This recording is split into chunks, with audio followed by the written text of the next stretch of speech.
Assalamualaikum warahmatullahi wabarakatuh. Saya di sini akan menjelaskan tentang latihan kekuatan kondisi fisik untuk meningkatkan kekuatan otot tungkai. Otot merupakan salah satu jaringan yang ada di dalam tubuh manusia yang berfungsi sebagai alat gerak aktif untuk menggerakkan tulang. Otot tungkai merupakan otot-otot penggerak tubuh bagian bawah atau tungkai melekat pada tulang dan persendian pada tungkai. Tulang dan persendian yang menyusun tungkai yaitu osteofemoris, osteotibia, osteofibula,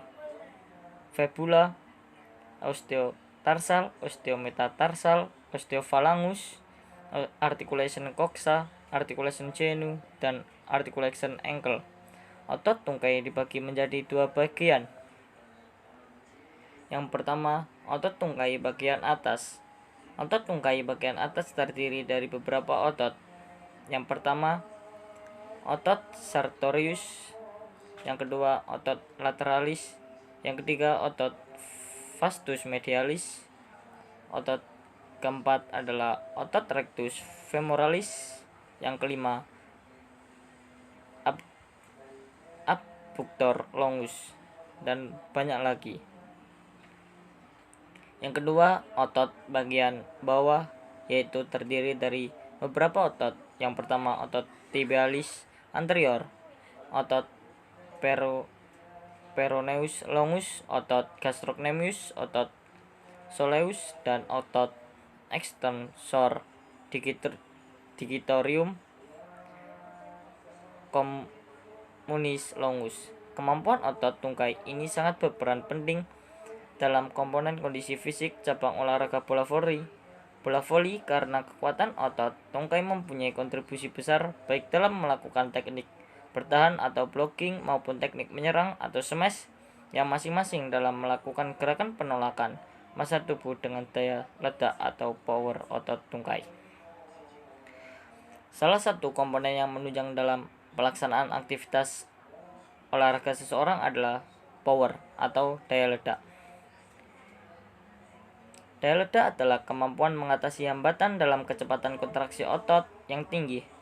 Berdasarkan spesifikasinya, daya ledak dapat dibagi menjadi 4, yaitu daya ledak eksplosif, daya ledak cepat atau speed power, daya ledak kuat atau strength power, dan daya ledak tahan lama atau endurance.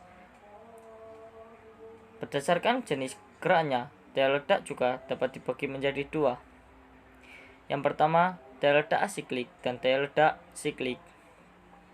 Daya ledak asiklik adalah daya ledak dalam waktu yang singkat yang dihasilkan dari aktivitas gerakan contoh olahraga melompat dalam olahraga atletik dan berbagai unsur dalam olahraga senam. Daya ledak siklik adalah sebaliknya, di mana berlangsung dalam waktu tertentu dengan gerakan berturut-turut atau berulang-ulang. Contohnya olahraga lari, bersepeda, sepak bola, futsal, basket, dan masih banyak lagi. Daya ledak juga dapat dibedakan menjadi 2 berdasarkan beban yang dihadapi, yaitu pertama, daya ledak absolut dan daya ledak relatif. Daya ledak absolut merupakan daya ledak yang menggerakkan kekuatan otot mengatasi beban dari luar yang maksimum. Sedangkan daya ledak relatif adalah daya ledak yang menggerakkan kekuatan untuk mengatasi beban dari berat badan sendiri. Faktor yang mempengaruhi daya ledak power otot dapat dibagi menjadi 2, yaitu faktor internal. Faktor internal dipengaruhi oleh usia, jenis kelamin, berat badan, dan ada faktor eksternal, yaitu dipengaruhi oleh motivasi. Power tungkai sangatlah harus diperhatikan sebab dalam melakukan gerakan melompat, jumping, dan berlari sangat bergantung pada power tungkai karena membutuhkan kontraksi otot yang cepat pada tungkai. Peran lompatan ke atas atau vertical jump sangat penting dalam permainan bola voli.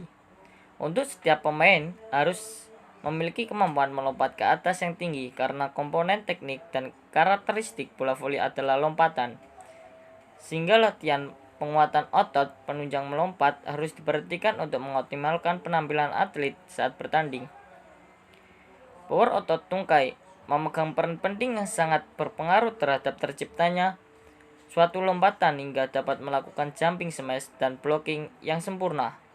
Pada saat melakukan suatu pertandingan, bentuk latihan polimetrik yang sesuai untuk meningkatkan power otot tungkai adalah latihan double leg speed hook. Latihan ini mengembangkan kecepatan power untuk otot-otot tungkai dan pinggul, khususnya kerja gluteus, quadriceps, dan gastrocnemius. Dengan kecepatan yang tinggi dan penuh tenaga, latihan ini bermanfaat untuk mengembangkan kecepatan dan daya ledak. Yang kedua, dengan latihan box jump. Latihan box jump ini untuk meningkatkan daya ledak atau power ini membutuhkan rintangan seperti box atau bangku. Latihan ini sangat baik untuk olahraga bola basket, bola voli, dan atletik. Jenis latihan pliometrik pada umumnya dibagi menjadi beberapa metode latihan. Yang pertama, latihan step jump dan latihan kneck jump. Latihan stick jump merupakan gerakan eksplosif guna mengembangkan kekuatan serangan secara cepat dan jarak tempuh yang optimal, yang berfungsi untuk meningkatkan kekuatan otot sehingga meningkatkan peningkatan reaktif seorang atlet itu. Sedangkan latihan kneck jump berfungsi untuk meningkatkan explosive power, dalam kata lain kekuatan otot tungkai, kelentukan, kecepatan reaksi, sehingga latihan ini sangat bermanfaat untuk atlet yang banyak membutuhkan gerakan lompatan seperti bola voli dan bola basket.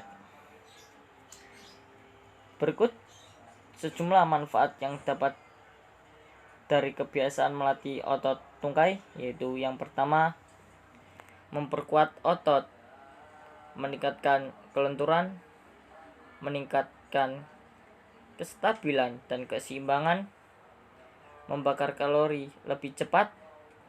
Yang terakhir, menurunkan risiko cedera.